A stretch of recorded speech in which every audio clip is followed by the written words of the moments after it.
I love going into a book knowing as little about it as possible. So I saw that this book came out last year and I picked it up and I'm like, hey, 2 degrees, a planet in crisis and time is running out. That sounds exciting. It sounds like a dystopian end of the world kind of thing. Get started in it. And that's not quite it.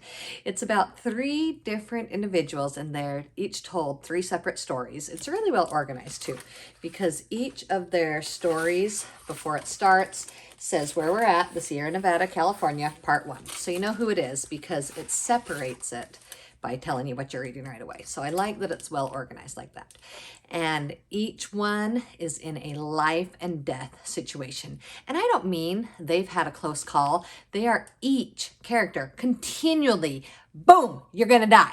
Boom, you're gonna die. Boom, you're gonna die. It keeps happening. These are really intense situations.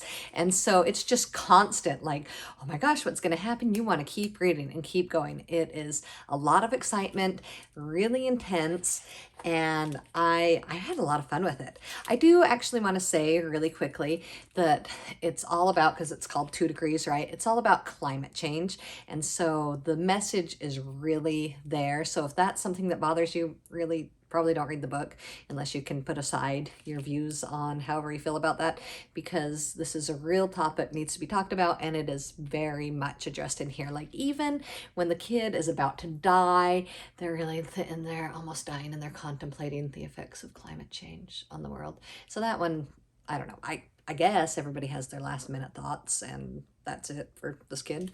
So here we go. The first character is Akira, and she is in, like I said, in the Sierra Nevadas in California. There's this awful wildfire, and she and her horse get stuck in a situation where they're running from the fire. I felt so connected to this story in particular because I used to live in California, and not long after I moved away from California, there was the Paradise Fires. And so I remember watching the footage. I had lived about an hour from there and hearing the stories, and friends of mine had friends that they would share these stories. It felt, I know I didn't really know any of them personally, but it felt so close to what was previously my home, and I could just picture it. I could picture the area. The story is so well told. Even the other characters, like I didn't really have the connection to the polar regions, and I still could really picture it. It's really intense, really well written. So back to the characters. The first one, Akira, in those California wildfires, and she just has interaction with her dad and then her mom and her sister and another family who, while they were horseback riding, that they ran into when the fire first started. And so there's stories of family and friendship, and it's just really, really exciting. So then the next story that is introduced is Natalie, and she is in Florida and a hurricane is coming. And often when hurricanes come, they're really unsure, is this going to be the big one? And this turns out to be the big one. And so she is with her mom and a neighbor and a dog, and she gets separated, and she's just got the dog now, and she's just constantly, like I said, in these life and death situations, and it's really terrifying what happens. And she just has this dog most of the time for a companion.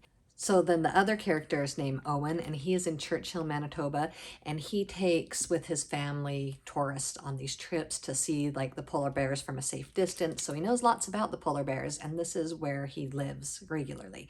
But when he and a friend, George, go out on their snowmobile for a weekend getaway, just disaster after disaster happens, and their life is constantly threatened by the polar bears.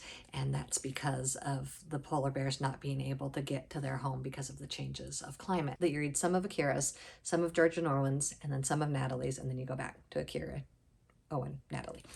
So it really is such a fun adventure. It's like a roller coaster, but it's like riding 3 roller coasters in a row because it's just constantly intense. Here we go, here we go, here we go.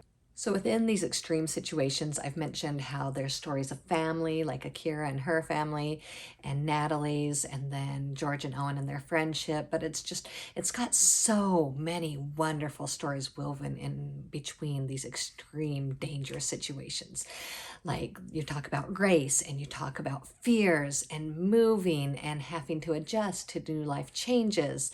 And there's just dealing with fear and overwhelm and dealing with hope and what to do. Can I have hope? and changing, understanding other people, judging, loving, struggling, trusting, perseverance, and of course, a big emphasis on the story is life and living, right? I want to share with you two quotes that I love from the book. One of them says, "Some people are always going to take without giving, but I'm always going to give without taking." Then the second quote is, "We don't need the world to be perfect. We just need it to be better." So Alan Gratz, phenomenal writer, lots of excitement. I really think you should check it out. And then I think you should check out more really great middle grade recommendations here on this playlist, or check out this video. Don't forget to like it and subscribe to my channel. That really helps me out a lot. And then come back and get more great book recommendations for the kids in your life. Bye.